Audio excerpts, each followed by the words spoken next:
किसी ने बड़े कमाल की बात कही है कि दिमाग को या तो आप कंट्रोल करो या फिर ये आपको कंट्रोल करेगा।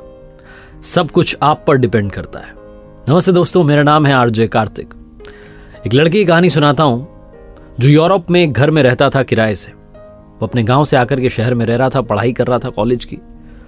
और जिस मकान में रहता था उसकी जो मकान मालकिन थी वो बूढ़ी अम्मा चीजें लेकर के लोगों को पैसे दिया करती थी, गिरवी रखती थी सामान को। और वो देखा करता था कि गरीब लोग आते थे, आकर के सामान गिरवी छोड़ के जाते थे और अम्मा उन्हें पैसे देती थी।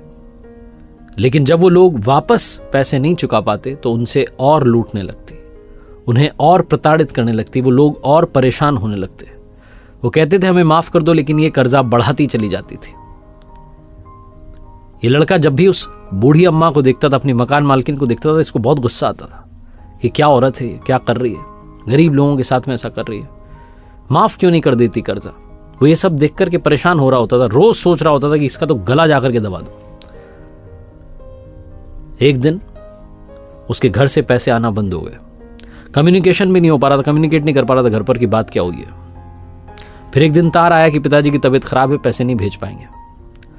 ये वापस घर जाना चाहता था लेकिन इसके पास में पैसे खत्म हो गए थे। मजबूरन इसे अपनी मकान मालकिन के पास जाना पड़ा, उस बूढ़ी अम्मा के पास जाना पड़ा। अब इसने सोचा कि क्या मैं उनको गिरवी रखने के लिए सामान दूं, तो इसने अपनी घड़ी दे दी। शाम का समय था, वो बूढ़ी अम्मा अपने हॉल में बैठी हुई थी। जाकर के इसने अपनी घड़ी दी और कहा कि मुझे पैसे चाहिए। वो जो बूढ़ी अम्मा थी वो गई हॉल में और जो खिड़की थी जहां से थोड़ी सी रोशनी आ रही थी वहां जाकर के उस घड़ी को देखने लगी कि ये जो घड़ी है इसमें कुछ है भी कि नहीं है, कुछ कीमत है भी कि नहीं, और इसके हिसाब से पैसे दे दूंगी। ये लड़का अपनी सीट से उठा और जाकर के इसने सीधा अपने हाथों को उस बूढ़ी अम्मा के गले पर रख दिया और दबाता चला गया, बड़ी जोर से दबाता चला गया। इतना जोर से दबाया कि गला दब गया, नाक में से खून बहने लगा। वो बूढ़ी अम्मा वहीं मर गई। और जैसे ही वो खून इसकी उंगलियों पर आया, ये चौंक गया, ये डर गया। इसने तुरंत उस बूढ़ी अम्मा को छोड़ा और कहने लगा मैंने नहीं मारा, मैंने नहीं मारा। पुलिस इसे पकड़ के ले जा रही थी और ये कह रहा था मैंने नहीं मारा, मैं कैसे मार सकता हूं। इसने नहीं मारा।